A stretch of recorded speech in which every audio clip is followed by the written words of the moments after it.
तो okay students, बच्चे अभी हम पढ़ने जा रहे हैं जनरल रूल के बारे में। जनरल रूल देखो क्या होता है। जनरल रूल ऑफ एरर्स क्या होता है, ध्यान से समझना। देखो पिछली वीडियोस में तुम्हें पढ़ाया गया है कि मल्टीप्लिकेशन आए तब कैसे एरर को सॉल्व करते हैं, डिवीजन आए तब किसी एरर को कैसे सॉल्व करते हैं, अगर पावर आए तब किस एरर को कैसे सॉल्व करते हैं। इन सभी में जब हमने स्टडी किया तो मल्टीप्लिकेशन अलग स्टडी किया, डिवीजन अलग स्टडी किया और जो पावर है उसको अलग स्टडी किया। अभी अगर मैं कहूं कि मेरे पास एक फिजिकल क्वांटिटी है जो मिक्स्ड है, जिसमें मल्टीप्लिकेशन भी है, जिसमें डिवीजन भी है, जिसमें पावर भी है, ऐसे क्वांटिटीज में तुम एरर कैसे फाइंड करोगे उसके बारे में अभी स्टडी करने जा रहे हैं। तो देखो, मान लो एक फिजिकल क्वांटिटी है तुम्हारे पास, लेट z एक फिजिकल क्वांटिटी है, ये है a raise to power p, b raise to power q, c raise to power r के बराबर। तो z एक फिजिकल क्वांटिटी है, a raise to power b, a raise to power p, b raise to power q, c raise to power r के बराबर।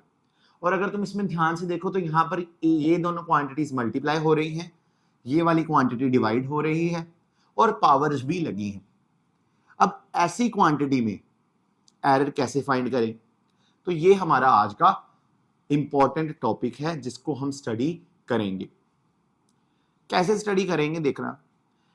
इस question में जो एरर निकलेगा, इस फिजिकल क्वांटिटी में जो एरर निकलेगा वो एरर हम निकालेंगे लॉगरिथम्स की मदद से, लॉग्स की मदद से। तो अगर तुम्हें लॉग नहीं आते या लॉग को कैसे यूज करते हैं वो नहीं पता, तो तुम्हारा इसी टॉपिक में वो भी कवर हो जाएगा। वैसे अगर तुम लॉगरिथम सीखना चाहते हो कि लॉग्स होते क्या हैं, तो इस पे मैंने एक separate video, detailed video mathematical tools पे बना दी हुई है।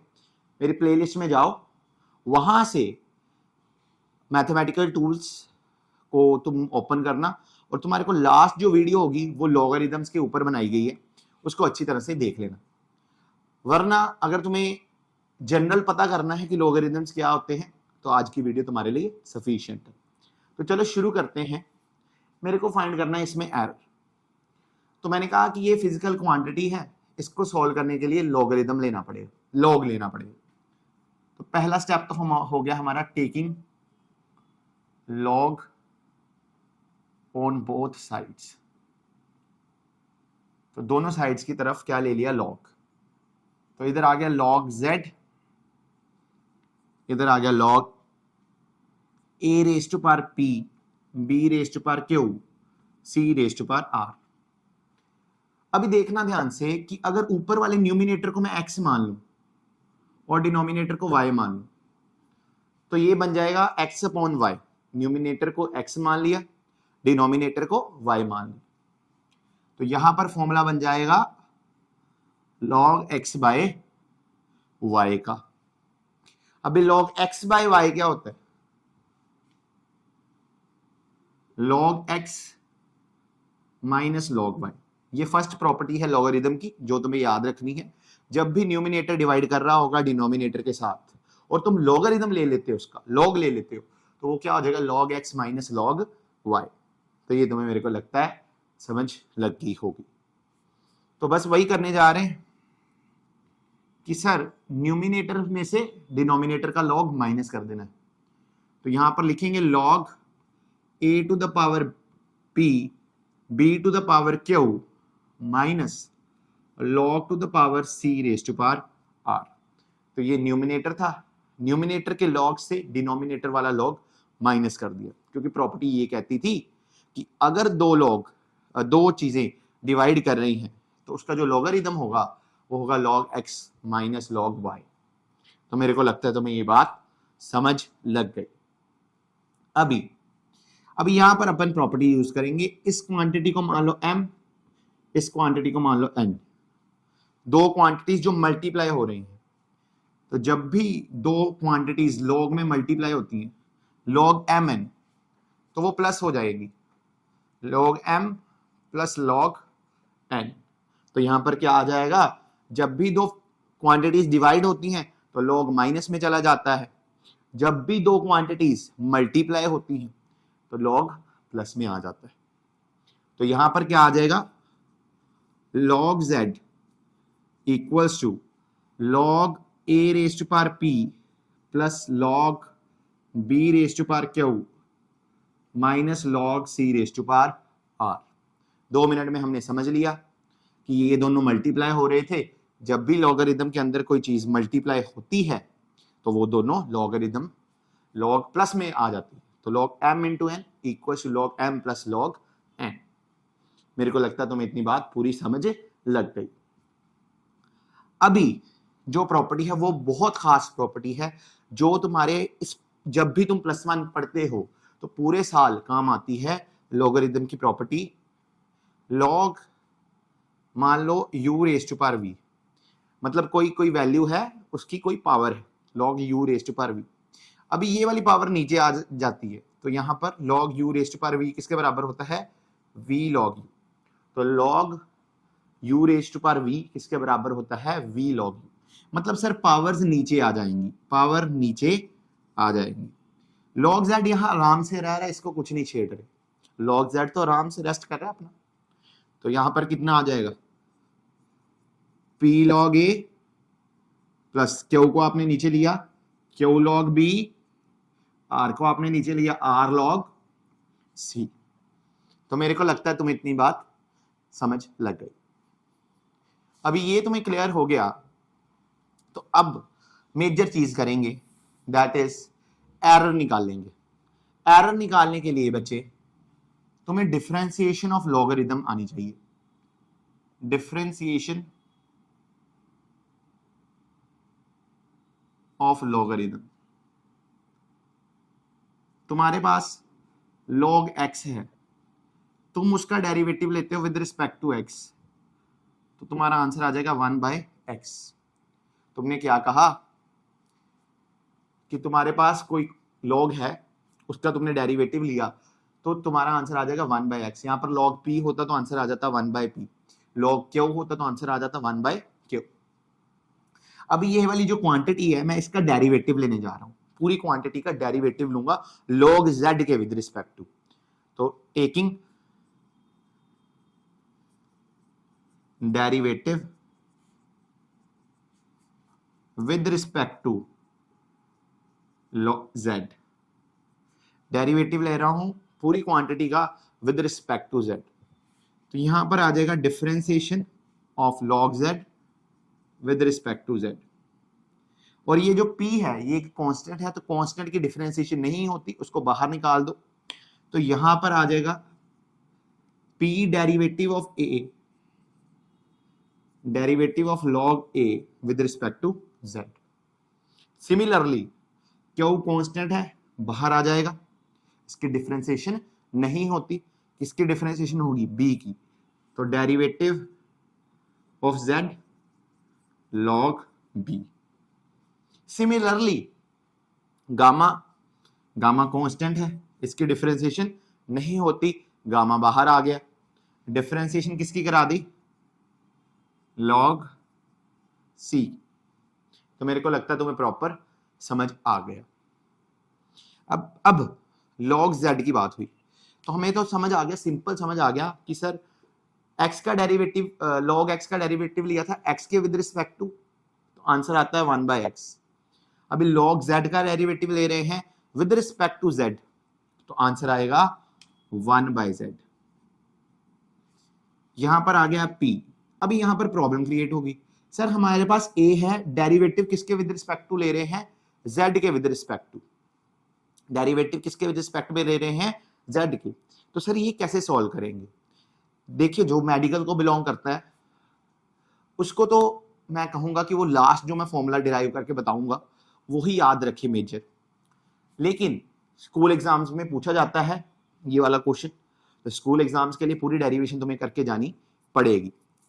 और मैं तुम्हें बता दूं कि अगर तुम इसको अच्छी तरह से समझते हो तो तुम्हारी इस डेरिवेशन के साथ लॉगरिथम और डिफरेंशिएशन का कंसेप्ट भी स्ट्रांग हो जाएंगे।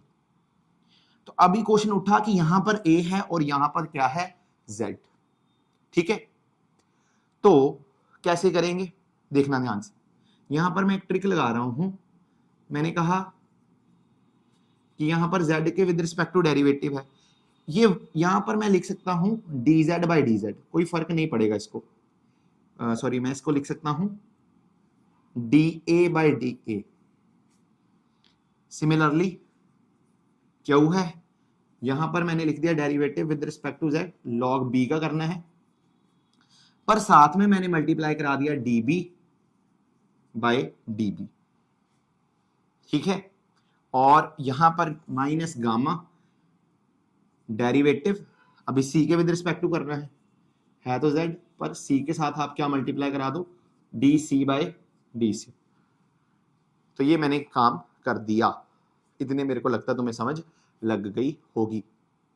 अब मैं क्या करूंगा, इस dA को इधर ले आऊंगा, dz को उधर ले जाऊंगा, तो यहां पर आ जाएगा p derivative of a log a dA by dz। इतनी बात तुम्हें प्रॉपर समझ आ रही। एक बार मेरे को चेक करना पड़ेगा कि तुम्हें ये विजिबल है कि नहीं, तो मैं चेक कर रहा हूं, हाँ जी तुम्हें प्रॉपरली विजिबल है। तो मैं क्या कह रहा था कि इधर आ जाएगा क्यू, dB को इधर ले आओ, dz को उधर ले जाओ, तो यहां पर क्या आ जाएगा dB log b dz by dB। यहां पर फिर से वही स्टेप किया, गामा यहां पर c था, dc को इधर बुला लिया, dz को उधर भेज दिया, dc log c into dc by dz, तो ये इधर आ गया 1 बाय z। इतनी प्रॉपरली तुम्हें समझ आ गई। मैंने क्या कहा, मैंने कहा कि a का डेरिवेटिव तो नहीं लिया जा सकता विद रिस्पेक्ट टू z, तो मैंने ट्रिक लगाई, मैंने कहा ये इसको मैं कह सकता हूं dA बाई dA, मल्टीप्लाई करके कह सकता हूं dA बाई dA, क्योंकि फर्क नहीं पड़ेगा, dA बाई dA 1 बना देगा, अरे dA बाई dA क्या बना देगा 1, और ये 1 इसके साथ मल्टीप्लाई होगा तो वो ऊपर वाली टर्म है। इसी तरीके से मैंने कहा b का डेरिवेटिव z के साथ नहीं लिया जा सकता, तो इधर लिख दिया dB बाई dB। c का भी derivative with respect to z नहीं लिया जा सकता, तो इधर लिख दिया dc बाई dc। अरे इतनी बात समझ आई कि नहीं, क्योंकि मैं इसका derivative with respect to z नहीं ले सकता, तो इनको मल्टीप्लाई कराया dA बाई dA के साथ, dB बाई dB के साथ और dc बाई dc के साथ। इतनी बात मेरे को लगता है तुम्हें समझ लग गई। अब मैंने कहा कि ये डेरिवेटिव a है, z को इधर ले जाओ, डेरिवेटिव ऑफ a इधर ले आओ, तो हाँ जी भी अब देखो ध्यान से कि derivative of log a with respect to a, अब इसकी डिफरेंशिएशन की जा सकती है। ऐसे ही मैंने कहा dB को इधर ले जाओ, dz को इधर ले जाओ, अब b की भी डिफरेंशिएशन की जा सकती है log b की। मैंने कहा dc को इधर ले आओ, dz को उधर ले जाओ, तो log c की भी डिफरेंशिएशन की जा सकती है। अब इसकी हम कर देंगे डिफरेंशिएशन, तो यहां पर हमारा आंसर आएगा 1 बाय z।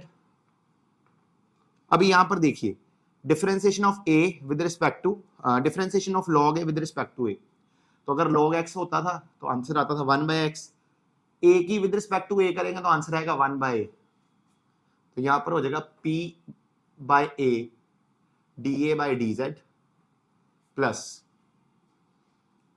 यहां पर क्या हो जाएगा इसकी b की डिफरेंशिएशन log b की with respect to b 1 by b हो जाएगी, तो q by b dB by dz और c की differentiation with respect to c, तो यहां पर r है बच्चे, मेरा r है, गामा मत समझ लेना, थोड़ा सा इतना सा झंझट उठा लो मेरे लिए कि ये मेरा r है नॉट गामा, ठीक है। तो r, तो इसका कितना आ जाएगा 1 बाय c, log की c की डिफरेंशिएशन 1 बाय c, और यहां पर 1 बाय c मैं ऐसे लिख रहा हूं, मैं इसको मैं नीचे 1 बाय log a की differentiation with respect to a कितनी आती है 1 बाय a, वो इससे मल्टीप्लाई होता तो p बाय a आ जाता, तो जगह कम है इसलिए ऐसे लिख रहा हूं dc बाय dz। इतनी बात मेरे को लगता है तुम्हें समझ लग। अभी यहाँ पर डी जेड तीनों पे कॉमन है, तो डी जेड कॉमन निकल के इधर मल्टीप्लाई हो जाएगा और आंसर आ जाएगा D Z by Z equals to P D A by A plus Q D B by B minus R D C by C. ध्यान से समझना मैंने क्या किया, मैंने कहा D Z D Z D Z, one by D Z common आ जाएगा, वो वाला स्टेप मैंने नहीं नोट किया। डी जेड उधर मल्टीप्लाई हो जाएगा तो यहां पर आ जाएगा D Z by Z equal to P D A by A Q D B by B minus R D C by C. समझ गए इतनी बात? तो यहां पर मेरे को क्या समझ आया कि अगर derivative D Z as a error treat किया जाए कि ये हमारी गलती है, तो हम कह सकते हैं इसी को डी जेड में एरर लगा दीजिए आप, तो यहां पर रिलेशन बन जाएगा error in Z equals to P times error in A, D की जगह बस अभी एरर लगा रहे हैं, डेल्टा लगा रहे हैं, plus Q times delta B by B, और यहां पर आ जाएगा minus R times delta C by C. तो मतलब कि जब भी हमारे पास ऐसी कोई क्वांटिटी गिवन होती है तो हमें कुछ नहीं करना, जो फ्रैक्शनल मैक्सिमम फ्रैक्शनल एरर होगा जेड में, पावर्स को नीचे मल्टीप्लाई कर देना है और इन फ्रैक्शनल एरर के सम के बराबर होगा। याद तुम्हें ये रखना है, याद तुम्हें ये रखना है कि यहां पर जो माइनस आया था उसको भी तुम्हें प्लस बनाना पड़ेगा, क्योंकि हमें निकालना होता है maximum fractional error, maximum error. तो मैक्सिमम एरर कितना आएगा, मैक्सिमम गलती कितनी आएगी, तो नेगेटिव में कुछ नहीं लेना, उसको भी क्या कर देना है, पॉजिटिव बना देना है। तो नेगेटिव वाला भी क्या कर दिया हमने, पॉजिटिव बना दिया। तो क्योंकि मैक्सिमम चाहिए था, तो मैक्सिमम वैल्यू में मैक्सिमम वैल्यू एरर की चाहिए थी कि मैक्सिमम एरर कितना आ सकता है, इसलिए माइनस की जगह मैंने क्या लगा दिया, प्लस लगा दिया। तो यहां से हम एक स्टेटमेंट लिखेंगे जो कि बहुत इंपॉर्टेंट है कि कभी भी आपके पास, अभी जैसे जनरल रूल में पढ़ाऊंगा अगर आपको, m raise to power Q t raise to power y and z raise to power p, z नहीं, let it be n raise to power p। तो अभी आप आराम से लिख सकते हो कि इसमें एरर कैसे आएगा। आप कहोगे जो फ्रैक्शनल एरर होगा z में वो हो जाएगा plus minus Q times, power को नीचे उतारो, fractional error in m plus y times fractional error in t plus p times fractional error in n। तो मेरे को लगता है तुम्हें प्रॉपरली समझ आ गया जो मैंने पढ़ाया, ठीक है। तो ये तुम्हें एक बार नोट करना चाहते हो तो नोट कर लो, ठीक है। वैसे कोशिश किया करो कि साथ साथ में नोट कर लो, वीडियो रिवाइंड कर कर, ठीक है, ताकि तुम्हें प्रॉपरली समझ आ जाए। एक बार मैं तुम्हें यहाँ पर, मेरे को लगता है विजिबल नहीं है, तो यहाँ पर मैं इसको थोड़ा सा आगे लिखकर 1/z, ये जो p है बच्चे नीचे आ गया, p डेल्टा n बाय, तो यहाँ पर ये रिजल्ट आएगा जिसको हम आगे क्वेश्चंस में खूब यूज करेंगे। तो ये था कि जनरल एरर को कैसे सॉल्व करते हैं। एक और इंपॉर्टेंट रिजल्ट है बच्चे जिसको हम समझेंगे। देखिए बड़ा आराम से सिंपल सा रिजल्ट लिखवाने जा रहा हूं। कोई फिजिकल क्वांटिटी है, मान लीजिए t, वो है p raise to power x, q raise to power y, r raise to power z, d raise to power q, m form में। मान लीजिए मैंने ऐसी कोई क्वांटिटी बना दी, इस फॉर्म में कोई क्वांटिटी है। तो अभी आपको पता है कि जैसे ये जनरल रूल है, तो इसका एक्सप्रेशन में जो फ्रैक्शनल एरर होगा वो ऐसे हम लिखेंगे, delta t by T plus minus x की पावर नीचे उतार लेंगे, fractional error in p, y fractional error in q, z fractional error in r, d m power नीचे उतारी जानी है और बच्चे फ्रैक्शनल एरर लिखते जाना है, और सभी में प्लस। ये सभी बात याद रखनी, सिंपल सा रिजल्ट है, पावर को नीचे उतार के फ्रैक्शनल एरर के साथ मल्टीप्लाई करते चलो और पावर सभी को ऐड करते चलो। तो क्या लाइन हम याद रखेंगे, पावर को नीचे उतार के फ्रैक्शनल एरर के साथ मल्टीप्लाई करो और सभी को ऐड करो। सिंपल सी बात कही। Maximum fractional error general result में हम कैसे याद रखेंगे कि पावर को नीचे उतार के मल्टीप्लाई करो और पावर को, मैं क्या कहा मैंने, पावर को नीचे उतार के मल्टीप्लाई करो और फ्रैक्शनल एरर के साथ मल्टीप्लाई करो और ऐड करते चलो। तो पावर को नीचे उतारा, रिलेटिव एरर के साथ मल्टीप्लाई किया, पावर को नीचे उतारा, रिलेटिव एरर के साथ मल्टीप्लाई किया, पावर को नीचे उतारा, रिलेटिव एरर के साथ मल्टीप्लाई किया और इन सभी को प्लस कर दिया। तो ऐसे तुम्हारे पास एरर आ जाएगा। अगर मैं इसको 100 से मल्टीप्लाई कर दूं दोनों साइड्स, तो यहां पर क्या आ जाएगा, x times, this is x not multiply, x delta p by p into 100। तो यहां पर मैं x की एक्सचेंज कर देता हूं अपना,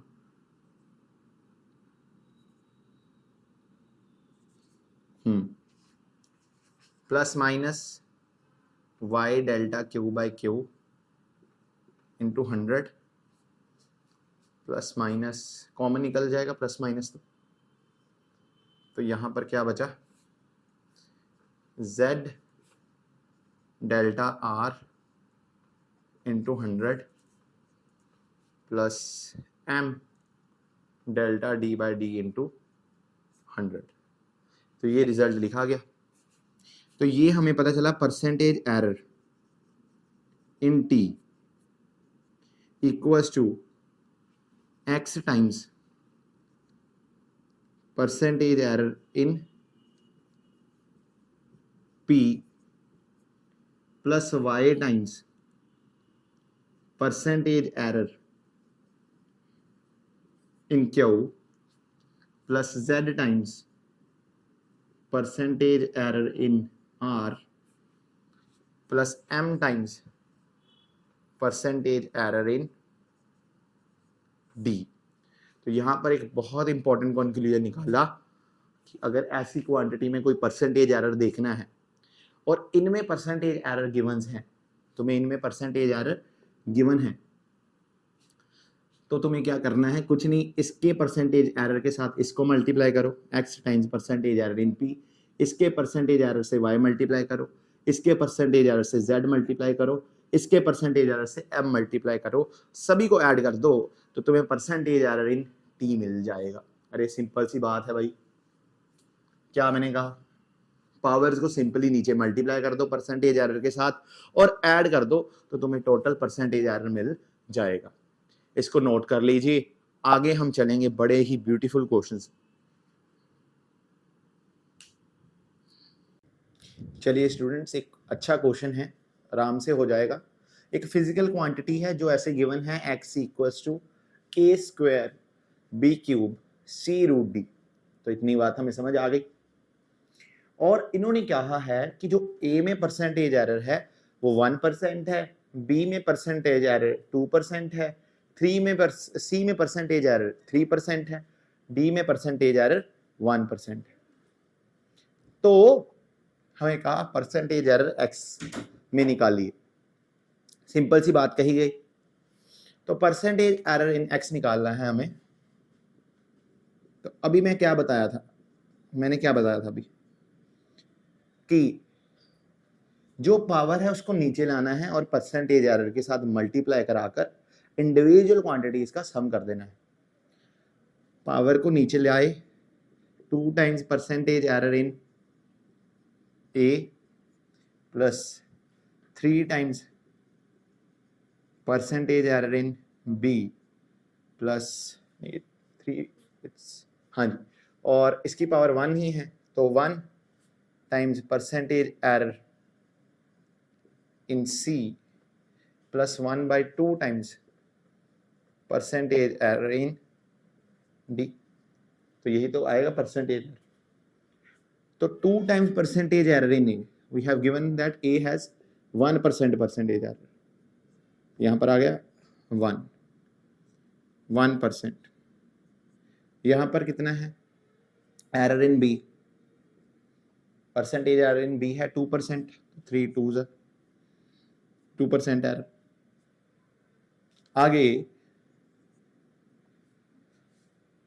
आगे है की पावर थी 1, नीचे मल्टीप्लाई कर लिया, और परसेंटेज एरर इन सी कितना है 3%।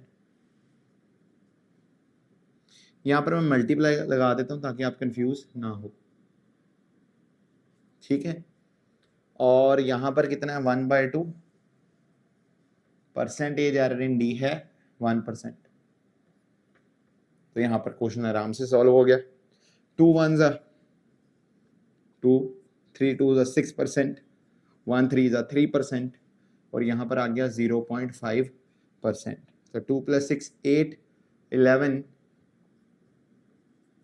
11.5% परसेंटेज एरर है x। सो परसेंटेज एरर इन x कितना है 11.5%। मैं अभी आपको एक क्वेश्चन देता हूं जो आपका होमवर्क क्वेश्चन रहेगा। आप मान लीजिए कि एक क्वांटिटी है, लेट इट बी लैम्डा।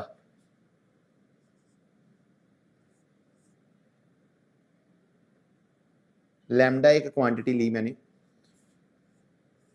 उसमें आता है चाय की पावर 3/2 और gamma raise to power p, gamma raise to power let it be 5 and theta raise to power delta, theta raise to power, रुक जाओ, पावर मान लो इसकी स्क्वायर, इसकी रूट, जैसे सेकंड, चाय की पावर 3/2, ये चाय होता है सिंबल, x भी कह सकते हो, x 3/2 गामा 2, और यहाँ पर नीचे मैं ले रहा हूँ theta raise to power 4/3 and 5 raise to power √5। तो ये रिलेशन लिखा मैंने, और मैंने तुम्हें कहा कि परसेंटेज एरर जो चाय में है वो है 6%, परसेंटेज एरर इन गामा में जो है वो है 2%, परसेंटेज एरर इन थीटा जो है वो है 3%, और परसेंटेज एरर इन जो 5 है वो है 3/2%। तो ये गिवन इंफॉर्मेशन के साथ तुम्हें बताना है परसेंटेज एरर इन लैम्डा। तो कमेंट्स में आंसर लिख देना कि what is the percentage error in lambda. तो मैंने कुछ ऐसी क्वांटिटी बना दी, तो तुम्हें आराम से ये क्वेश्चन हो जाना चाहिए। कुछ नहीं करना, पावर्स को नीचे मल्टीप्लाई कराना है परसेंटेज एरर के साथ, सभी को ऐड कर देना है, तो तुम्हारा आंसर आ जाएगा। तो मैंने लगा समझ आ गई, मैंने कहा समझ आ गई, तो आंसर होना चाहिए यस। तो अभी हम चलते हैं आगे। तो चलिए स्टूडेंट्स, इस क्वेश्चन को समझते हैं। काफी इंपॉर्टेंट क्वेश्चन है ये, आपको एक बहुत इंटरेस्टिंग कंसेप्ट सिखाएगा। देखिए, छोटी क्लासेस में आपने पढ़ा था, 10th में पढ़ा था कि resistance equals to rho L by A. जो रेजिस्टेंस होती है वो क्या होती है, rho L by A, where rho is specific resistance. तो मैंने कहा कि इसको इधर भेज दें और लेंथ को नीचे ले आए, तो ये रो की वैल्यू क्या हो जाएगी, इस रो की जगह अगर मैं सिग्मा लिख दूं तो इस सिग्मा की वैल्यू क्या हो जाएगी, resistance into area upon length. ठीक है, इसी पे बेस्ड एक क्वेश्चन आया, उन्होंने कहा कि जो स्पेसिफिक रेजिस्टेंस थी थिन वायर की वो सिग्मा, ठीक है, और हमारे पास इस वायर का रेडियस कितना था r, रेजिस्टेंस थी कैपिटल R, और लेंथ है L सेंटीमीटर। यहां पर उन्होंने उनकी वैल्यूज गिवन कर दी और ये उन्होंने रिलेशन दिया है। रिलेशन बेसिकली यही है, resistance into area upon length. Area को उन्होंने लिख दिया हुआ है πr²। तो हमें ये वैल्यूज गिवन कर दी और इन्होंने कहा है कि इस रिलेशन में परसेंटेज एरर कितना आएगा, what is the percentage error in this relation. तो ये हमसे क्वेश्चन पूछा गया है। कैसे करेंगे, सबसे पहले आप इस रिलेशन को लिखिए πr² r अपॉन l। तो हमें परसेंटेज एरर निकालना है सिग्मा में, है ना। तो हम तो कंसेप्ट पढ़ के आए हैं कि सर पावर को नीचे लगाना, लेकर आना है और परसेंटेज एरर के साथ मल्टीप्लाई कर देना है। तो पावर को हम, ये पावर ये तो पाई है, ये कांस्टेंट है, पाई क्या है, कांस्टेंट, तो इसको एरर के फॉर्मूले में यूज नहीं कर सकते, तो constant can not be use in formulas of error. अभी इस आर स्क्वायर और आर और एल की बात रही, तो इस ये रेजिस्टेंस की पावर लेंथ भी पावर 1 है, तो रेजिस्टेंस की पावर भी 1 है और लेंथ की पावर भी क्या है 1। तो तुम्हें अब क्या करना है, अभी तुम्हें रिलेशन लिखना है। सर पावर को नीचे लाओ, 2 को नीचे लाया, परसेंटेज एरर इन रेडियस आ गया, प्लस 1 को नीचे लगाया, परसेंटेज एरर इन रेजिस्टेंस आ गया, 1 को नीचे लेके आया, परसेंटेज एरर इन लेंथ आ गया। इतनी बात मेरे को लगता है तुम्हें समझ लग गई। तो परसेंटेज एरर को कैसे कैलकुलेट करते हैं, पिछले क्वेश्चन में तो गिवन था, अभी यहां पर वैल्यूज गिवन है, तो हमें यहां से परसेंटेज एरर कैलकुलेट करना पड़ेगा। बहुत सिंपल है, इस क्वांटिटी को इससे डिवाइड कर दो, तो जो एरर होगा अपॉन ट्रू वैल्यू इनटू 100। फिर मैंने क्या कहा कि जो एरर होगा, एरर इसमें अपॉन इसकी ट्रू वैल्यू इनटू 100 कर दोगे तो परसेंटेज एरर आ जाएगा। फिर मैंने क्या कहा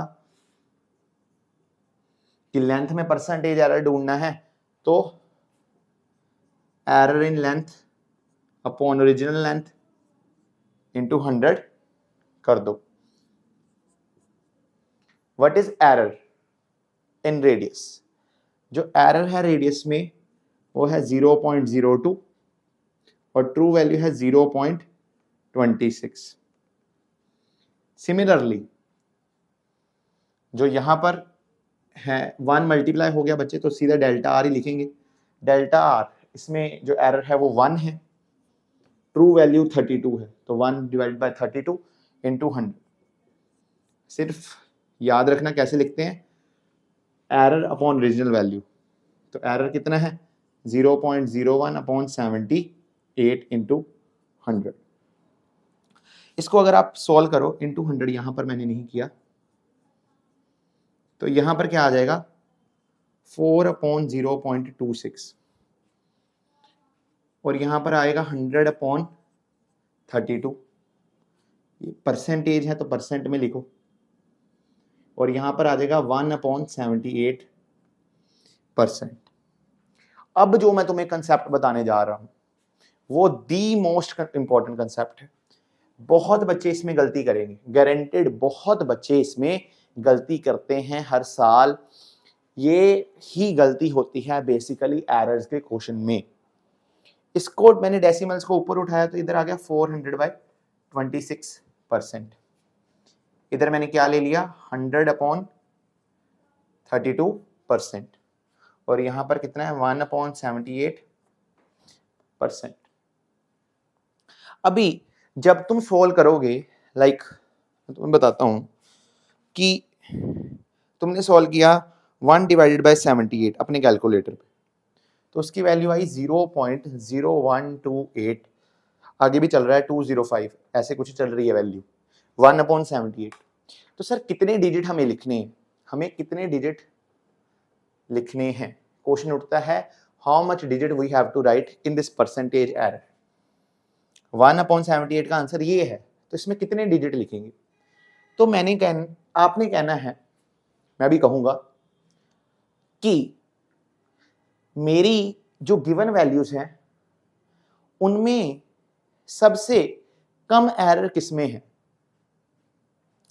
सबसे कम एरर, ये एरर बहुत ज्यादा है 1 इसमें, तो सबसे कम एरर तो मेरे को इसमें लग रहा है 0.01। तो सबसे कम एरर वाली क्वांटिटी उठानी है, या आप ऐसे कह सकते हो वो वाली क्वांटिटी उठानी है जिसमें एरर में डेसिमल के बाद, जिसके एरर में डेसिमल के बाद सबसे ज्यादा नंबर ऑफ डिजिट हो। तो मैंने क्या कहा, या तो आपको लीस्ट एरर वाली क्वांटिटी देखनी है, या तो आपको एक ऐसी क्वांटिटी देखनी है जिसके एरर में पॉइंट के बाद, डेसिमल के बाद सबसे ज्यादा डिजिट लगे हुए हैं। तो मैंने कहा कि यार मैक्सिमम नंबर ऑफ डिजिट इसमें लगे हुए हैं 2, लीस्ट वाली इसमें लीस्ट एरर है, तो इसमें मैक्सिमम नंबर ऑफ डिजिट कितने हैं 2। तो अभी हम अपने आंसर्स में भी 2 ही डिजिट लेके चलेंगे।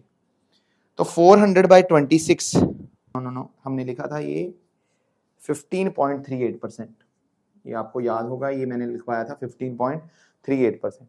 100/32 ये अप्रोक्सीमेटली 32, 3 से 1 और 2 तो 3.12 बन रहा है।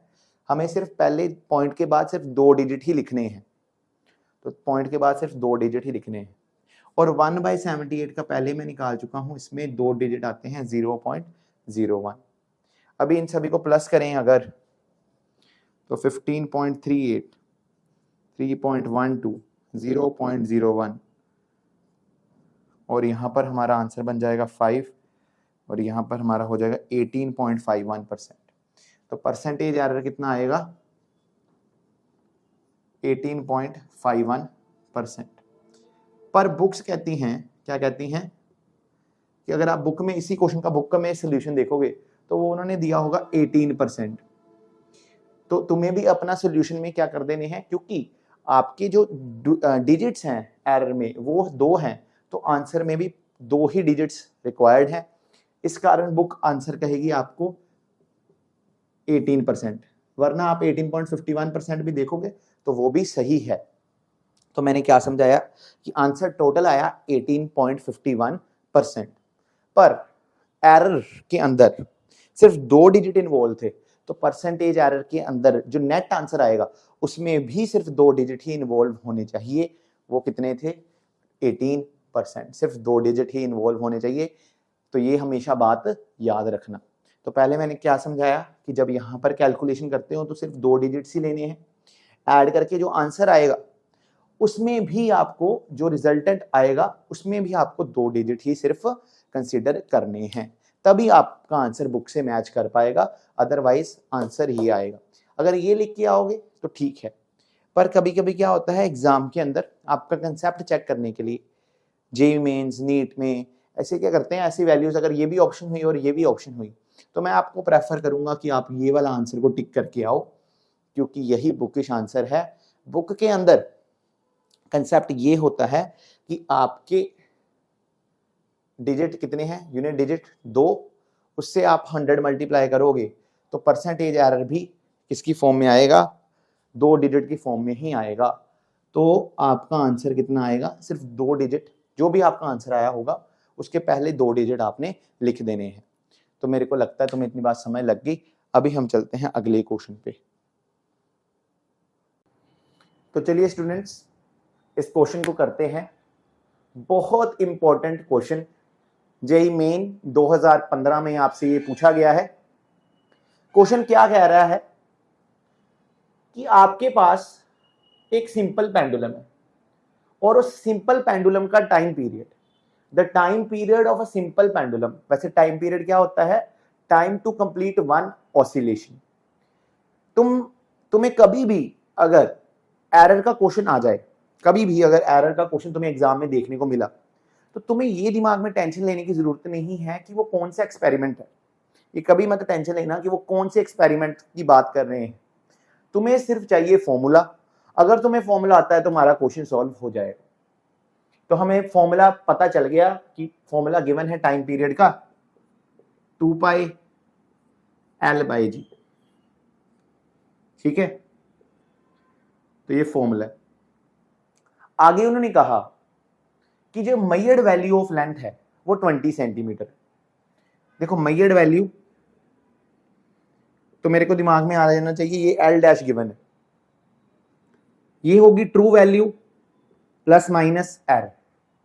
What is true value, true value है बच्चे 20 सेंटीमीटर और इसमें एरर कितना होगा। देखिए इन्होंने कहा कि 20 सेंटीमीटर है known to accuracy, known to 1 millimetre accuracy. जब भी ये लाइन लिखी होगी कि 1 मिलीमीटर एक्यूरेसी तक मेजर कर सकता है तो इसका मतलब तुम्हें लीस्ट काउंट एरर गिवन है। ये कौन सा एरर है, लीस्ट काउंट एरर। तो ये इसकी एक्यूरेसी कितनी है 1 मिलीमीटर, ये सबसे छोटी वैल्यू कौन सी मेजर कर सकता है? 1 मिलीमीटर। अभी यहां पर तुम 1 मिलीमीटर मत लिख देना, क्योंकि ये वैल्यू सेंटीमीटर में गिवन है और यहां पर एरर भी सेंटीमीटर में ही होना चाहिए।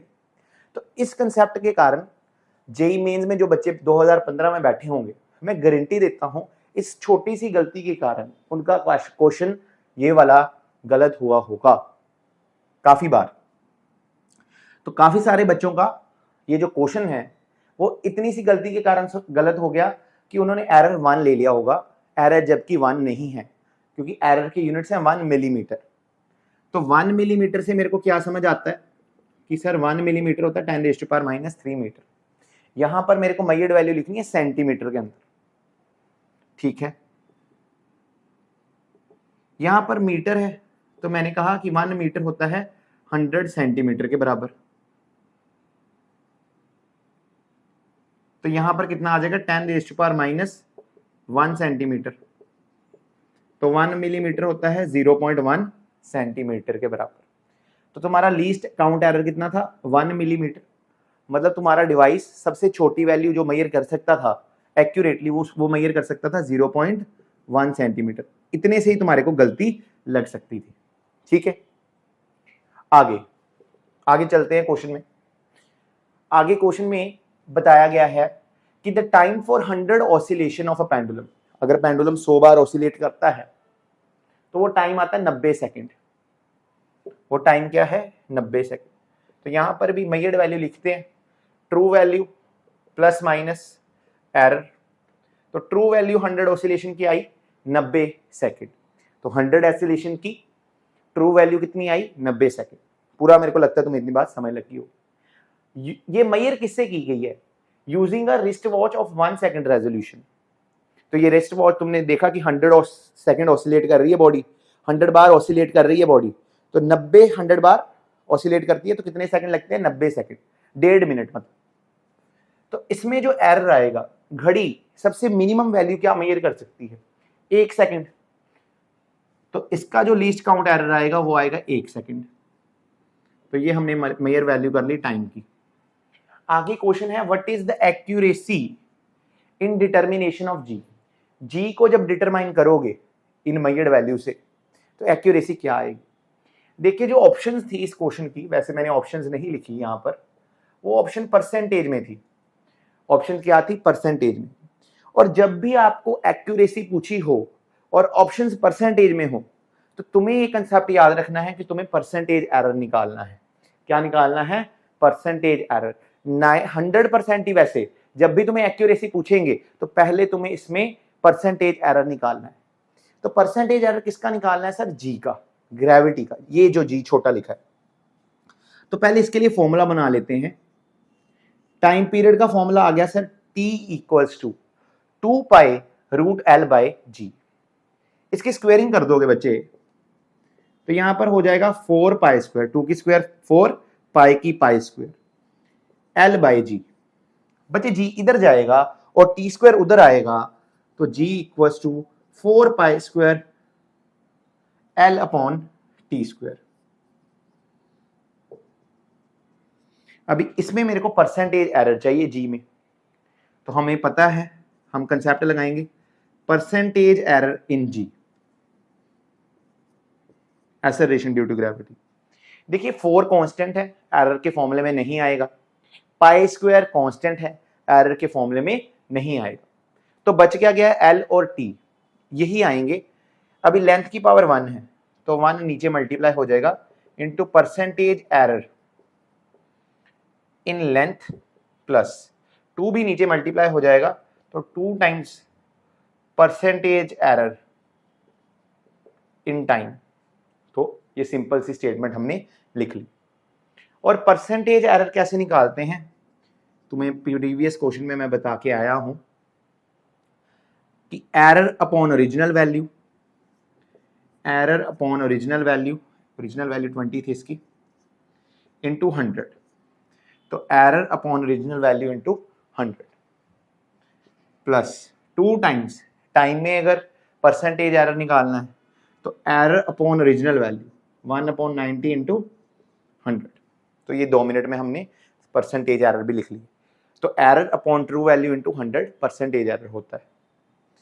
तो यहां पर अगर तुमने सॉल्व किया तो इसका तुम्हें मिल जाएगा 5 और यहां पर मिल गई वैल्यू 0.5। ठीक है, और यहां पर बचे तुम्हारा आंसर आएगा 20/9। 20/9 क्या होता है? 9 2 ज़ा 18, फिर 2 आ जाएगा, फिर पॉइंट लगा दोगे 20 बन जाएगा, 9 2 ज़ा तो 2.22 बन रहा है, 2.22। तो यहां पर कितना बनेगा?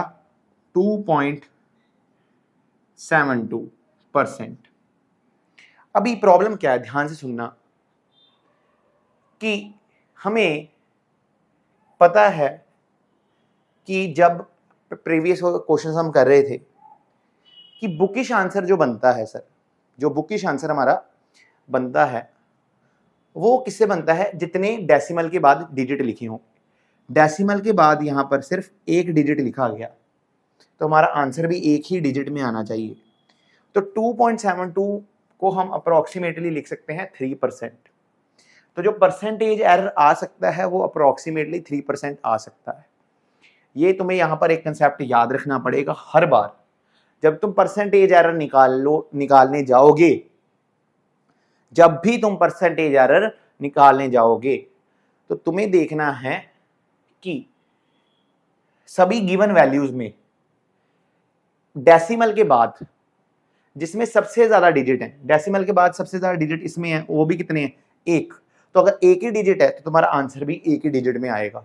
अगर 2 डिजिट होते तो तुम्हारा आंसर भी 2 डिजिट में आता। अगर 3 डिजिट होते तुम्हारा आंसर भी 3 डिजिट में आता। तो यहां पर आ गया 3%।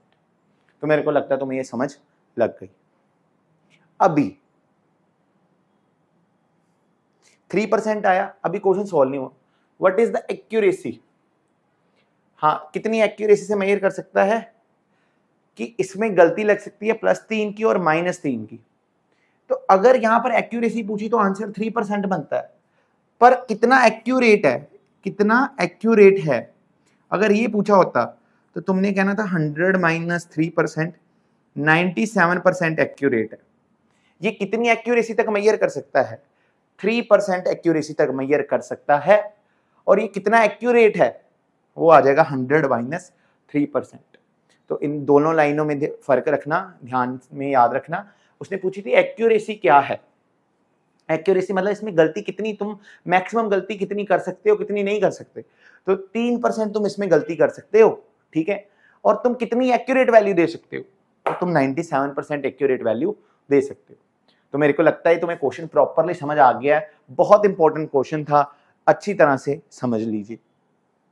अगर नोट करना चाहते हो तो नोट भी कर सकते हो।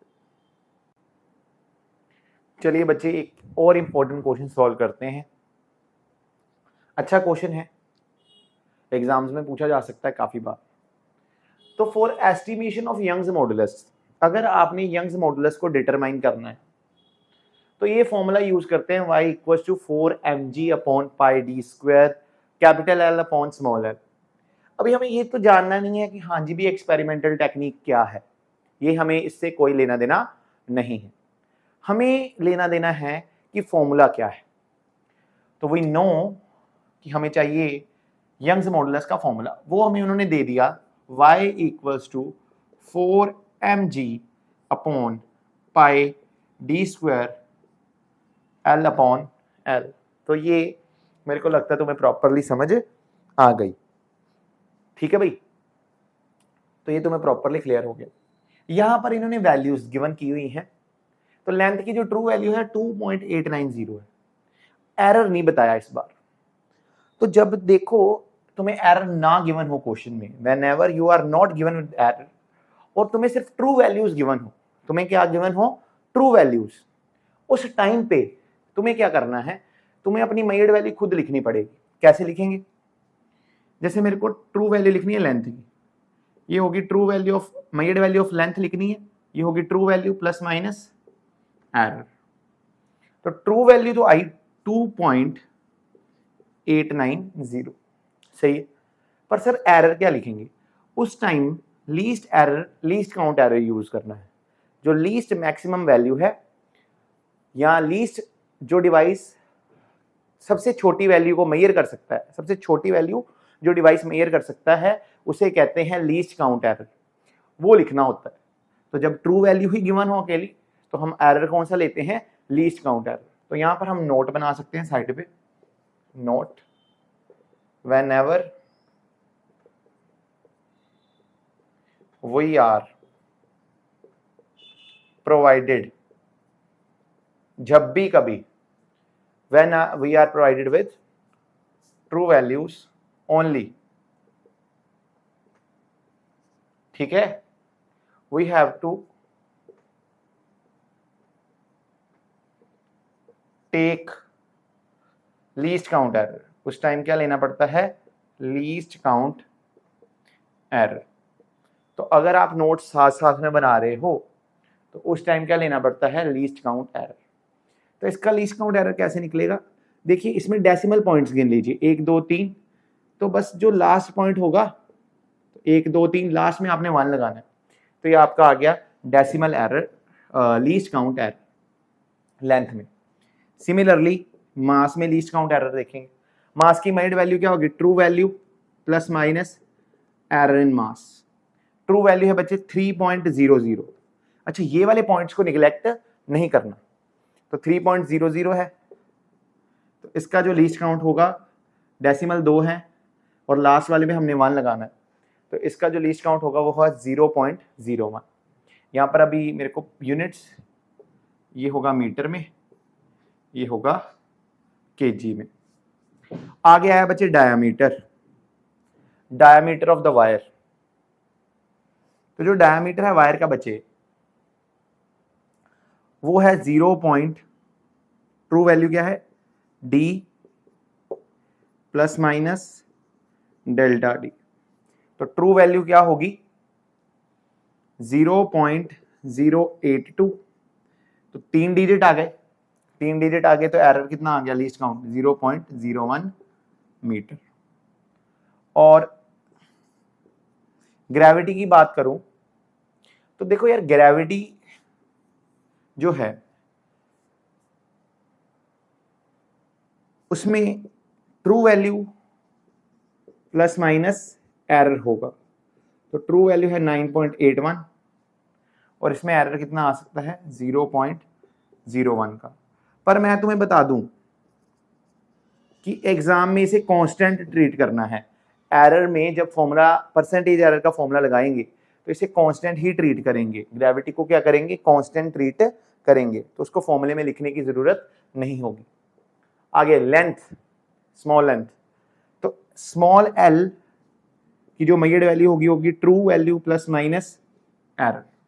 तो ट्रू वैल्यू कितना है 0.087 और इसमें भी एरर कितना होगा 0.01 मीटर। ये एक्सेलरेशन ड्यू टू ग्रेविटी आएगी न्यूटन पर मीटर लिख लो या मीटर पर सेकंड स्क्वायर लिख लो। तो यहां पर हमने मेजर्ड एरर्स को हमने निकाल लिया। क्वेश्चन क्या है, percentage error in Young's modulus, percentage error निकालना है। हमें फॉर्मूला पता है, तो मैं चाहूंगा पहले कि आप इसको लिख लीजिए, फिर अपन चलते हैं इसको सॉल्व करने की तरफ। तो अगर तुम नोट करना चाहते हो तो इसको नोट कर लो, फिर क्योंकि मेरे को आगे इसको यूज करना पड़ेगा। मैं इस नोट को मिटाने जा रहा हूं, ठीक है, और हम सॉल्व कर रहे हैं।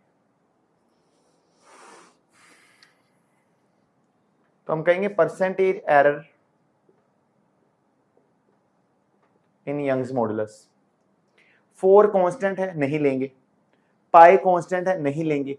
अभी बताया जी भी कांस्टेंट ही होता है, 9.81 गिवन है तो उसे कांस्टेंट ही ट्रीट करना है, उसको भी फॉर्मूला में नहीं लेंगे। तो हमारी गेम खेलेगा मास, डायामीटर, स्मॉल लेंथ और कैपिटल लेंथ, ये हम यूज करेंगे। तो हम कहेंगे इसकी पावर 1 है, तो सीधा ही लिख देंगे percentage error in mass plus percentage error in capital L. D की पावर 2 है बच्चे, तो 2 times percentage error in D और स्मॉल एन की पावर 1 है, तो सीधा ही percentage error in small N. तो ये साथ में लिखे हुए हैं, जगह कम है इसलिए ऐसे लिख दिए, तो एक ही लाइन में लिखे हुए हैं। आगे देखो, परसेंटेज एरर इन वाई ढूंढ रहे हैं। तो अभी हमें सबसे पहले क्या करना है, परसेंटेज एरर लिखना है एम में। तो एम में true value, error upon true value, ये लिख लेंगे 0.1 अपॉन 3.00 प्लस कितना आएगा, एरर इन लेंथ 0.001 अपॉन 2.890 और 2 times percentage error in D. Diameter में एरर है 0.01001 और वैल्यू है 0.082 plus percentage error in length. तो कितना है परसेंटेज एरर लेंथ में, तो percentage error in length small length वो है 0.01 अपॉन 0.087 इंटू 100। 100 मैंने सभी के साथ से कॉमन निकाल लिया था। अब इसको पहले सॉल्व करेंगे। तो मैं इसमें इसकी जो वैल्यूज है तुम्हें ये कैलकुलेटर पे तुम सॉल्व कर सकते हो, ठीक है, पर मैं इसकी बुकिश वैल्यू ही तुम्हें बताने जा रहा हूं कि जो बुक में गिवन है। जो फर्स्ट वैल्यू बच्चे तुम्हें गिवन है इसको सॉल्व करने पे वो है 0.0033। ये तुम्हें वैल्यू गिवन है, सही है। दूसरी वैल्यू तुम्हें गिवन है 0.303, इसकी वैल्यू, इसको सॉल्व करोगे तो इसकी वैल्यू आएगी सॉल्व करने के बाद 0.0244 प्लस 0.1, इसको सॉल्व करोगे 115। इन सभी को बच्चे प्लस अगर करोगे, इन सभी को प्लस कर दिया तो तुम्हारा आंसर आएगा 0.0395 इंटू 100। यहां पर मल्टीप्लाई था, यहां पर इंटू 15 इंटू 100, तो यहां पर इंटू 100 मल्टीप्लाई कर देंगे तो यहां पर आ गया 3.95%। अभी तुम्हें एक बात ध्यान में रखनी है कि सबसे लीस्ट, मतलब तुम्हें वो वाली क्वांटिटी देखनी है जिसके डेसिमल में के बाद सबसे ज्यादा डिजिट है। तो जिसके एरर में सबसे डेसिमल के बाद सबसे ज्यादा डिजिट है, तो इन सभी में से हमें ये दोनों क्वांटिटीज दिख रही हैं जिनके एरर में डेसिमल के बाद सबसे ज्यादा डिजिट है। और वो कितने डिजिट हैं, 3 डिजिट हैं, ठीक है। तो देयर आर 3 डिजिट्स। तो हमारा आंसर भी कितने में होना चाहिए, परसेंटेज एरर का 3 डिजिट में होना चाहिए। तो मेरे को लगता है कि तुम्हें मैंने एरर्स का जनरल रूल भी कंप्लीट डिटेल में सिखा दिया है। एक क्वेश्चन अगला करेंगे जो कि काफी इंपॉर्टेंट है, रेजिस्टेंस क्वेश्चन इसको कहते हैं, एग्जाम्स में भी काफी बार पूछा गया है। फिर अपन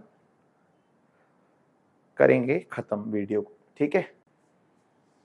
तो चलिए बच्चे, आज की इस वीडियो का लास्ट क्वेश्चन करते हैं और इस चैप्टर की को हम खत्म करते हैं, दैट इज एरर्स। अब आपके खत्म हो जाएंगे। यूनिट्स एंड डायमेंशन प्रॉपरली आपका कवर है। एक एक वीडियो में हर जितनी डिटेल हो सकती थी उतनी डिटेल आपको प्रोवाइड की गई है। तो अगर आपने हर कंसेप्ट सीखा अच्छी तरह से तो मैं गारंटी देता हूँ आपका जेई मेंस में, चाहे जेई एडवांस में, चाहे नीट में, चाहे केवीपीवाई में, अभी तो वैसे होता नहीं है, और कोई भी एग्जाम में अगर एरर्स और यूनिट्स एंड डायमेंशन में से क्वेश्चन आया और आपने सारी वीडियोस देखी हुई तो मैं गारंटी दूंगा कि आपका क्वेश्चन कभी गलत नहीं हो सकता। और मेरे को विश्वास है कि जितनी हमने कोशिश की है कंटेंट को अरेंज करने में और आपको इस टॉपिक्स को समझाने में, अगर आप एक सिंसियर एस्पिरेंट की तरह आपने हर वीडियो देखी है और समझा है कि वीडियो में क्या क्या इंपॉर्टेंट पॉइंट्स हैं, तो आपका कोई भी क्वेश्चन गलत नहीं होगा। मोर ओवर, आने वाले चैप्टर्स में भी मैं इतनी ही डिटेल में कवर करवाऊंगा, चाहे वो काइनेमैटिक्स है, वेक्टर्स है, प्रोजेक्टाइल है। कोशिश मेरी यही रहेगी कि सारे चैप्टर आपके कवर हो जाएं। तो चलिए इस क्वेश्चन को आप शुरू करते हैं।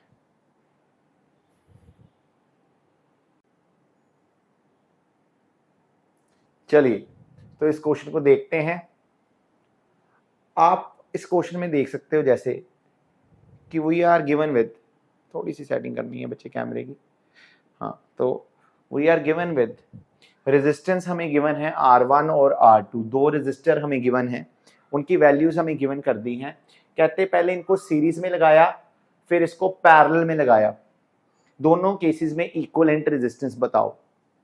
सिंपल क्वेश्चन है, हम सॉल्यूशन में लिखेंगे R1 measured value equals to R1 true value plus minus error in resistance. True value है बच्चे 4 प्लस माइनस 0.5 ओहम, और R2 डैश हो जाएगा बच्चे true value plus minus error in true value. तो इसकी जो वैल्यू हो जाएगी वो हो जाएगी 16 प्लस माइनस 0.5 ओहम। तो अभी क्या तुम्हें चाहिए, अभी उन्होंने कहा पहला केस करते हैं इन सीरीज। तो जब सीरीज में लगाते हो तो रेजिस्टेंस ऐड होती है, तो ट्रू वैल्यू क्या हो जाएगी आर नेट की, आर इक्वलेंट की, आर नेट की जो मेजर्ड वैल्यू होगी वो होगी true value plus net error. तो आर नेट सीरीज में किसके बराबर होता है, R1 प्लस R2 के बराबर होता है। सीरीज में तो रेजिस्टेंस सिंपली ऐड कर दी जाती है, तो कितना आएगा 4 प्लस 6 दैट इज 10 ओहम। और अगर आपने कंसेप्ट पढ़ा हुआ है सम्मेशन का, अगर आपने कंसेप्ट पढ़ा हुआ है सम्मेशन ऑफ रेजिस्टेंसेस या फिर सम्मेशन ऑफ एरर, कि एरर जब प्लस करते हैं तो क्या होता है, तो एरर प्लस कर देंगे सिंपली, तो 0.5 प्लस 0.5 तो टोटल एरर आएगा 0.1 ओम। तो टोटल एरर जो ट्रू वैल्यू बनेगी सीरीज के केस में, तो आर नेट की measured value equal to true value plus minus error. True value कितना है 10 प्लस माइनस 1 ओम। तो मेरे को लगता है तुम्हें इतनी बात समझ लग गई। एक सेकंड में आया। और बच्चे अभी हम करने जा रहे हैं second question, that is in parallel. तो जब पैरेलल में लगते हैं तो हमें पता है कि रेसिप्रोकल का सम लेते हैं, तो 1 बाय आर नेट होगा, किसके बराबर होगा 1 by true value of R1 plus 1 by R2। तो 1 बाय 4 प्लस 1 बाय 16, एलसीएम यहां पर 16 आ जाएगा, इतनी बात हमें समझ आ रही। और 4 और 16 की वैल्यू 16 एलसीएम आ गया, तो यहां पर आ गया 4 प्लस 1, तो ये आ जाएगा 5 बाय 16। तो 1 बाय आर नेट की जो वैल्यू आई वो आ गई 5 बाय 16। इसको आप टेढ़ा करो तो आर नेट किसके बराबर हो जाएगा 16 बाय 5। ये पैरेलल का केस है, इतनी बात मेरे को लगता है समझ लग। तो यहां पर 3.2 ओहम इसका आंसर आएगा। ठीक, ये ट्रू वैल्यू निकल गई पैरेलल में। सर अभी रजिस्टर जो एरर होंगे वो कैसे निकलेंगे, ऐसा तो इसमें हमने कोई फॉर्मूला पढ़ा ही नहीं, 1 bye R1 plus 1 by R2। तो जब भी तुम्हें नहीं पता चल रहा हो कभी भी फॉर्मूला, ठीक है, रेसिप्रोकेट करने में हमने कोई फॉर्मूला ऐसा तो पढ़ा ही नहीं ना, तो मैं क्या कहता हूं कि तुम डिफरेंशिएशन कर दो अपनी with respect to R net, दोनों साइडों पे क्या कर दो डिफरेंशिएशन कर दो with respect to R net. जैसे आपको पता था कि जनरल रूल जो सबसे पहले स्टार्टिंग में पढ़ाया था उसमें हमें कोई फॉर्मूला नहीं पता था, तो मैंने डिफरेंशिएशन कर दी थी with respect to Z. Suppose कर लो कभी भी किसी एग्जाम में आपको कोई ऐसी क्वांटिटी दे दी जिसके फॉर्मूले में आपको कोई एरर का रूल नहीं गिवन है, जैसे इसमें अभी एरर का रूल ना पावर है, रेसिप्रोकेटेड फॉर्म में है, तुम्हें एरर का रूल खुद बनाना है। तो तुम क्या करना कि यहां पर जो क्वांटिटी होगी उसके विद रिस्पेक्ट टू डिफरेंशिएशन कर देना। तो मैं डिफरेंशिएशन कर रहा हूं आर नेट की, आर नेट को मैं बच्चे मान रहा हूं P, या फिर आर नेट ही रहने दो। तो differentiation with respect to R net की पावर -1। इसकी भी ऐसे लिख लेंगे, डिफरेंशिएशन ऑफ r -1, 1/r को बच्चे लिख सकते हैं r⁻⁻1, तो r1 की पावर -1 और उसकी डिफरेंशिएशन कराई with respect to R net. और फिर इसी तरीके से डिफरेंशिएशन कराएंगे आर नेट की, डिफरेंशिएशन कराएंगे R2 की with respect to R net, पर R2 को हम लिख देंगे R2⁻⁻1। तो मैंने तुम्हें क्या सिंपल सा फॉर्मूला बताया। मैंने कहा कि मान लो कि एग्जाम के अंदर अगर तुम्हें कोई ऐसी क्वांटिटी दे दी जिसमें ना जनरल रूल अप्लाई हो रहा, ना समेशन है, कुछ भी रैंडम कोई वैल्यू दे दी, तो तुमने क्या करना है कि यहाँ पर जो वैल्यू है तुम जिसको मेजर करना चाहते हो उसके विद रिस्पेक्ट टू डिफरेंशिएशन करा देनी है। तो मैंने 1/r नेट को r⁻⁻1 लिख लिया, 1/r1 को r1⁻⁻1 लिख दिया, r2 को भी r⁻⁻1 लिख दिया। तो मतलब मेरे को ये समझ आया कि सर जब हमें कोई फॉर्मूला ना पता हो एरर फाइंड करने में, तो सिर्फ इतना करना है कि डिफरेंशिएशन करा देनी है यहाँ पर जो क्वांटिटी है जिसको हम निकालना चाहते हैं उस क्वांटिटी की विद रिस्पेक्ट टू। तो यहाँ पर आर नेट की डिफरेंशिएशन कराई आर नेट के साथ, R1 की भी आर नेट के साथ, R2 की भी आर नेट के साथ। अभी यहाँ पर इसकी डिफरेंशिएशन हो जाएगी, यहाँ पर आएगा -1 नीचे और ऊपर बन जाएगा -1। अगर तुम्हें डिफरेंशिएशन आती है तो तुम्हें पता होगा कि डिफरेंशिएशन ऑफ x⁻n, तो ये नीचे चला जाएगा, nxn-1 हो जाता है। तो n नीचे चले जाती है, पावर नीचे चले जाती है और पिछली पावर में -1 हो जाता है, तो n-1। तो यहाँ पर ये आ गया। तो मेरे को लगता है तुम्हें इतनी बात समझ लग गई। अभी सर इसको हम ऐसे ले आने देते हैं, r1⁻⁻1 differentiation of r net r2⁻⁻1। अभी प्रॉब्लम क्या है कि यहाँ पर आ गया -1 r नेट। यहाँ पर हमारा सीरीज वाला क्वेश्चन खत्म है, इसको मैं इरेज कर देता हूं। तो कहाँ है डस्टर?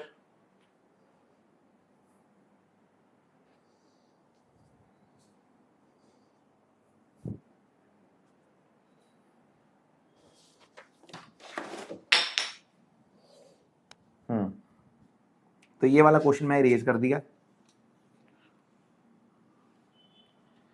और ये भी वैल्यूज अभी पता ही है हमें। तो मैंने कहा अभी तक मेरे पास आया 1/r नेट (-2).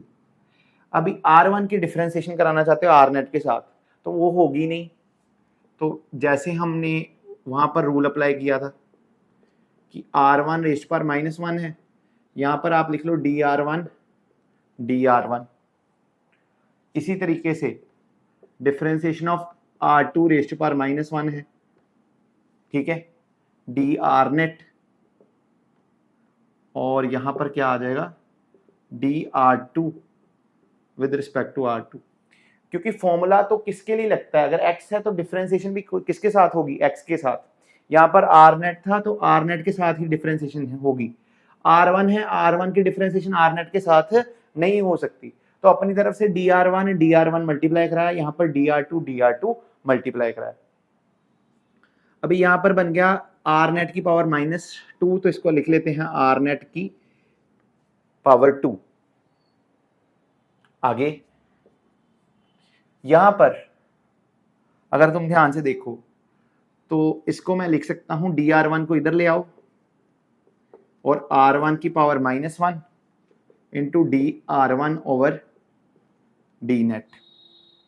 सिमिलरली dr2 को तुम इधर ले आओ, r2⁻⁻1 dr2, और यहां पर आ जाएगा dr2 बाय dr नेट।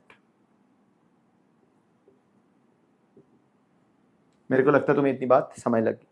तो मैंने क्या कहा कि जब भी हमें फॉर्मूला नहीं पता होगा, फॉर्मूला कोई ऐसी क्वांटिटी आ जाए जिसमें कोई जनरल रूल नहीं लग रहा, तो तुम यहाँ पर जो क्वांटिटी जिसको तुम निकालना चाहते हो उसके विद रिस्पेक्ट टू डिफरेंशिएशन करवा दो दोनों साइड्स में। इस साइड की तो हो जाएगी लेकिन इन साइड्स की नहीं हो पाएगी। इन साइड्स को जैसे r1 की r नेट के साथ नहीं हो सकती, r2 की r नेट के साथ नहीं हो सकती, तो उसको dr1 से मल्टीप्लाई करा दो dr2 से। तो मैं बच्चे आपसे कह रहा था, बैटरी ऑफ हो गई थी, तो मैं ये कह रहा था कि देखो यहाँ पर तो आरनेट के साथ डिफरेंशिएशन हो गई, क्योंकि आरनेट की विद रिस्पेक्ट टू आरनेट करनी थी, लेकिन यहाँ पर R1 है, इसकी आरनेट के साथ नहीं हो सकती, R2 की आरनेट के साथ नहीं हो सकती। इस कारण से मैंने यहाँ पर R1 के साथ dr1 मल्टीप्लाई किया और R2 के साथ dr2 मल्टीप्लाई किया। अभी ये dr1 इधर चला गया और drnet इधर चला गया। सिमिलरली dr2 इधर आ गया, drnet उधर चला गया। अब डिफरेंशिएशन कराई जा सकती है, क्योंकि यहां पर R1 है और यहां पर R1 है, यहां पर R2 है और यहां पर R2 है। तो मैंने कहा -1 को नीचे उतारो, फॉर्मूला यही कहता है n को नीचे उतारो, ऊपर से एक -1 कर दो। तो -1 को नीचे उतारा, ऊपर से एक -1 कर दिया। सिमिलरली यहां पर भी मैंने -1 ऊपर नीचे उतारा, ऊपर में एक -1 कर दिया, और यहां पर बचा dr2 बाय डी नेट, तो -1 बाय आर नेट की स्क्वायर। तो यहां पर आ गया -1 बाय आर नेट की स्क्वायर, और यहां पर आ जाएगा dr1, ये मैंने -2 बना, -2 को नीचे उतार लिया तो ये r स्क्वायर बन जाएगा, r1 square. Similarly -1 by r2 square, और ये dr2 1 से मल्टीप्लाई हो गया तो यहाँ पर dr2 आ गया। तो मैंने क्या कहा, यहाँ पर -2 बन जाता और -2 को पावर को मैं नीचे ले गया, r1 को, dr1 को 1 के साथ मल्टीप्लाई करा दिया नीचे, और ये drnet कॉमन निकाल के अगर मैं यहाँ पर मल्टीप्लाई करा दूँ तो यहाँ पर आ जाएगा drnet ओवर drnet की स्क्वायर,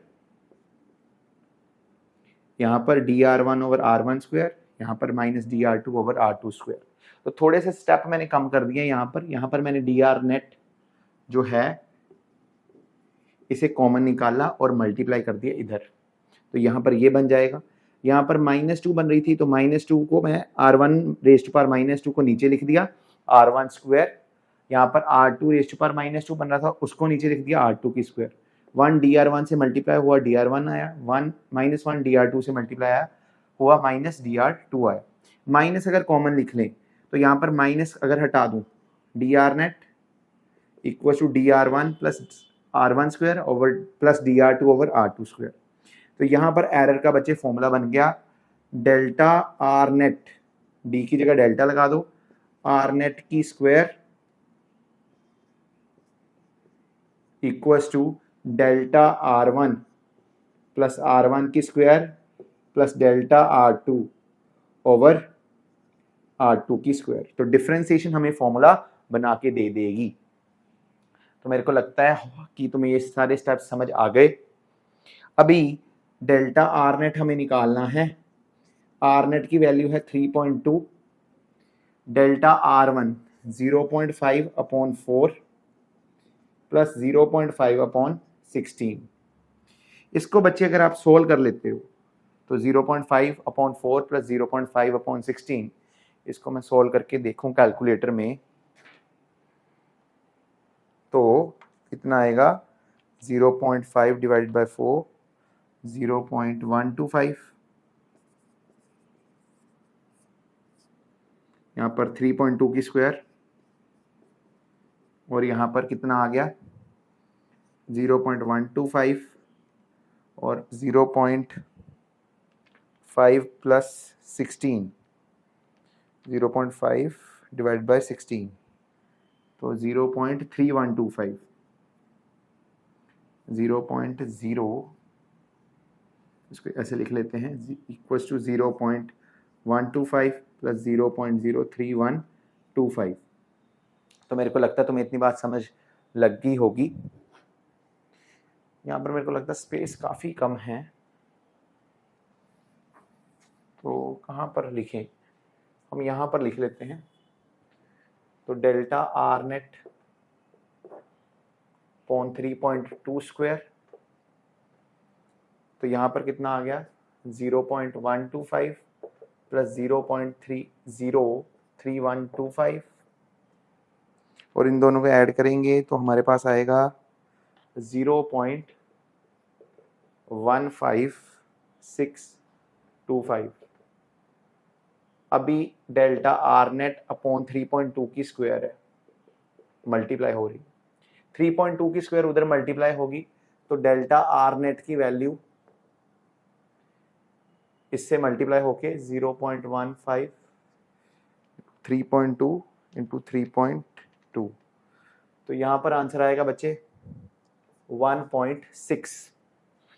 तो यहाँ से हमारा क्वेश्चन सॉल्व हो गया, यहाँ से हमारा क्वेश्चन सॉल्व हो गया कि पहले मैंने इसको सॉल्व करा फिर इसको सॉल्व करा, दोनों को ऐड करके ये आंसर आया, 3.2 स्क्वायर इधर मल्टीप्लाई की तो डेल्टा आर नेट आया 1.6, तो डेल्टा आर नेट कितना आया 1.6।